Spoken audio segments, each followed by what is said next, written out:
हाँ, ये स्वतंत्रता का अमृत काल चल रहा है। ये middle of diamond India, middle मतलब जो मध्यवर्गीय है हिंदुस्तान का, सही अर्थों में वही भारत का हीरा है।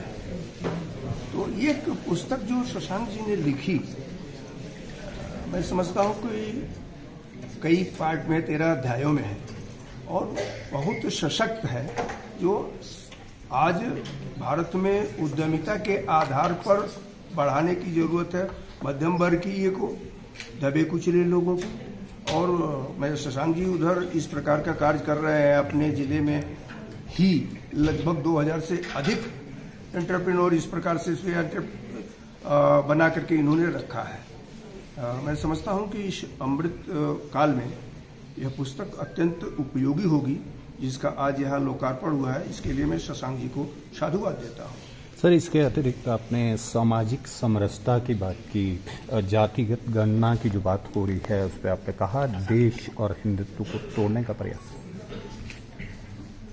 मुझे लगता है कि मैंने जो राम मनोहर लोहिया जी के को कोट किया, वह इस आधार पर किया कि वह अत्यंत समाजवादी चिंतक थे। उन्होंने इस बात को कहा था, दाम बांधो जाति तोड़ो।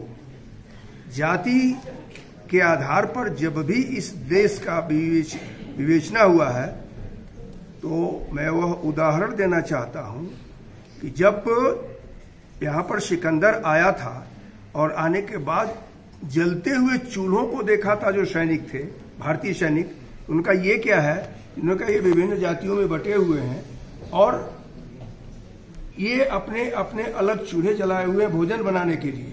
सिकंदर ने कहा, विजय तो मेरी वैसे ही हो गई, क्योंकि जब ये खुद बटे हुए हैं तो हमसे युद्ध क्या करेंगे।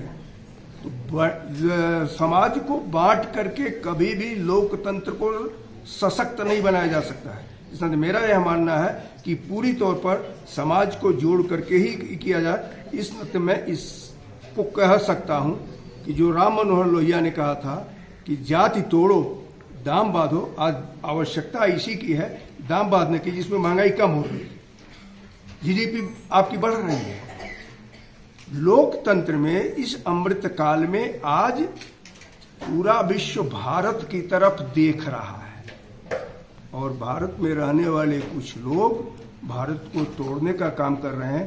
इस नाते मैंने उसको कहा और मुझे लगता है भारत को जोड़ना चाहिए। इनकी पुस्तक भी जागृति के द्वारा भारत को जोड़ने का काम किया।